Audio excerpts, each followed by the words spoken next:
kepadaku. Hai anak manusia, katakanlah suatu teka-teki dan ucapkanlah suatu perumpamaan kepada kaum Israel. Katakanlah, beginilah firman Tuhan Allah. Seekor burung Raja Wali yang besar dengan sayapnya yang besar dan panjang, penuh dengan bulu yang berwarna-warna, datang ke gunung Libanon, dan ia mengambil puncak pohon aras. Ia mematahkan pucuknya yang paling ujung dan dibawanya ke sebuah negeri perdagangan, lalu diletakkannya dia di kota perniagaan. Ia mengambil sebuah dari taruk-taruk tanah itu dan menanamnya di ladang yang sudah sedia ditaburi. Ia menempatkannya dekat air yang berlimpah-limpah seperti pohon gandarusa, sehingga ia tumbuh dan menjadi pohon anggur yang rimbun, yang tumbuhnya rendah dan cabang-cabangnya melengkung menuju burung itu, dan akar-akarnya tetap di bawahnya. Demikianlah ia menjadi pohon anggur dan mengeluarkan tunas-tunas dan memancarkan taruk-taruk. Dalam pada itu, ada juga burung Raja Wali besar yang lain, dengan sayapnya yang besar dan bulu yang lebat. Dan sungguh, pohon anggur ini mengarahkan akar-akarnya ke burung itu, dan cabang-cabangnya dijulurkannya kepadanya, supaya burung itu mengairi dia lebih baik dari bedeng di mana ia ditanam. Namun ia ditanam di ladang yang baik, dekat air yang berlimpah-limpah, supaya ia bercabang-cabang dan berbuah, dan supaya menjadi pohon anggur yang bagus. Katakanlah, beginilah firman Tuhan Allah. Apakah itu akan berhasil?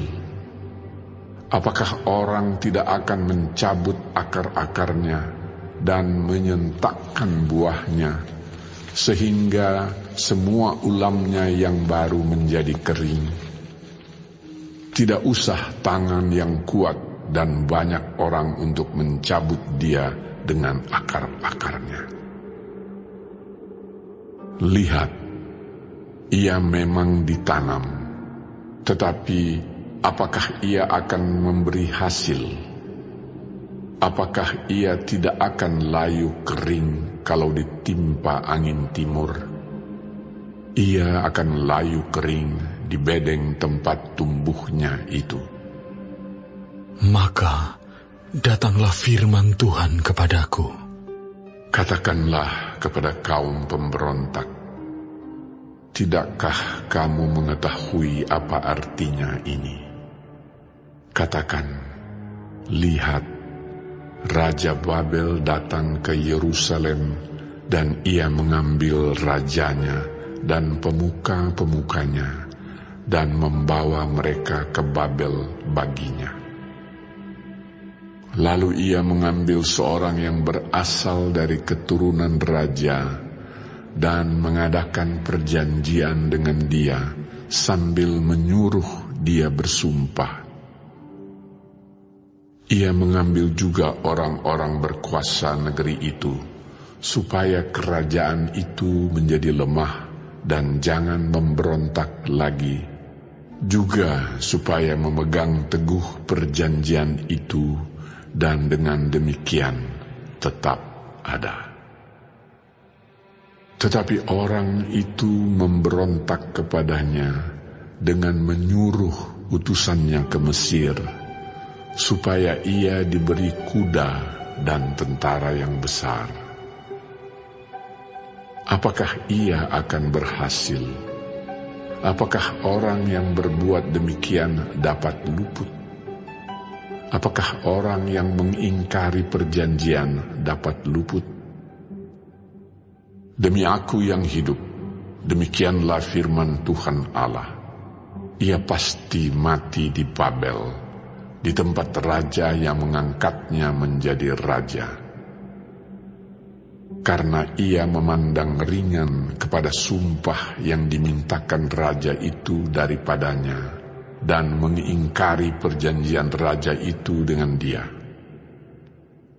Dan Firaun tidak akan membantu dia dalam peperangan dengan tentara yang besar dan sekumpulan banyak orang.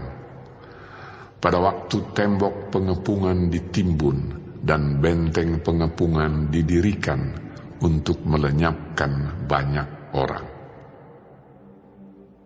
Ya, ia memandang ringan kepada sumpah dan mengingkari perjanjian. Sungguh, walaupun ia menyuguhkan hal itu dengan berjabat tangan, tetapi ia melanggar semuanya itu, maka ia tidak dapat luput. Oleh sebab itu, beginilah firman Tuhan Allah. Demi Aku yang hidup, Aku pasti menimpakan atas kepalanya sumpahnya kepadaku, yang dipandangnya ringan, dan perjanjiannya di hadapanku yang diingkarinya. Aku akan memasang jaringku untuk menangkap dia, dan di dalam perangkapku ia akan terjebak. Aku akan membawa dia ke Babel, dan di sana aku akan berperkara dengan dia, karena ia berubah setia terhadap Aku. Dan semua tentara pilihannya akan tewas dimakan pedang, dan yang terluput akan dihamburkan ke semua mata angin. Dan kamu akan mengetahui bahwa Akulah Tuhan yang mengatakannya. Beginilah firman Tuhan Allah. Aku sendiri akan mengambil sebuah carang dari puncak pohon aras yang tinggi dan menanamnya. Aku mematahkannya dari pucuk yang paling ujung dan yang masih muda, dan Aku sendiri akan menanamnya di atas sebuah gunung yang menjulang tinggi ke atas. Di atas gunung Israel yang tinggi akan kutanam dia, agar ia bercabang-cabang dan berbuah dan menjadi pohon aras yang hebat. Segala macam burung dan yang berbulu bersayap tinggal di bawahnya. Mereka bernaung di bawah cabang-cabangnya. Maka segala pohon di ladang akan mengetahui bahwa Aku, Tuhan, merendahkan pohon yang tinggi dan meninggikan pohon yang rendah, membuat pohon yang tumbuh menjadi layu kering, dan membuat pohon yang layu kering bertaruh kembali. Aku, Tuhan, yang mengatakannya dan akan membuatnya.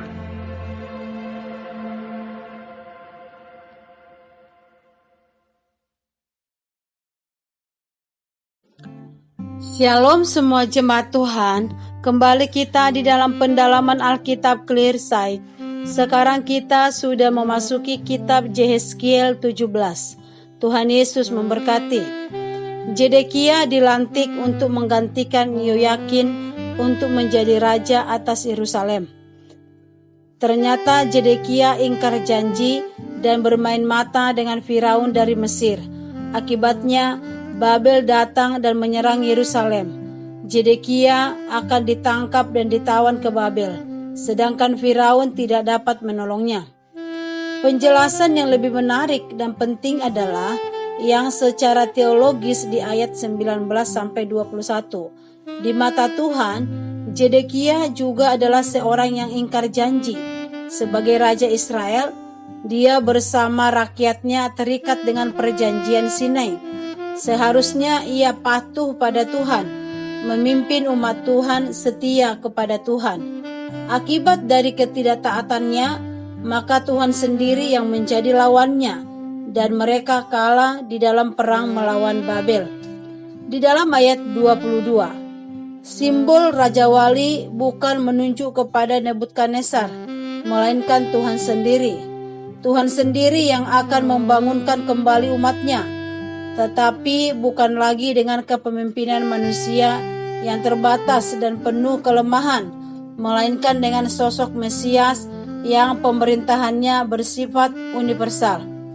Ketidaksetiaan adalah akar permasalahan umat Tuhan. Hal ini ditunjukkan dengan sikap ingkar janji Zedekia. Syukur kepada Tuhan, dia bukan manusia yang mudah berubah. Dia Tuhan yang konsisten dengan karakternya. Walau ia menghukum keras setiap dosa, tetapi kasih-Nya tidak berubah. Melalui Kristus, kerajaan Allah didirikan. Setiap orang yang percaya kepadanya bukan hanya diampuni dosanya, tetapi mengalami pembaharuan sehingga dimampukan untuk setia. Amin. Tuhan Yesus memberkati.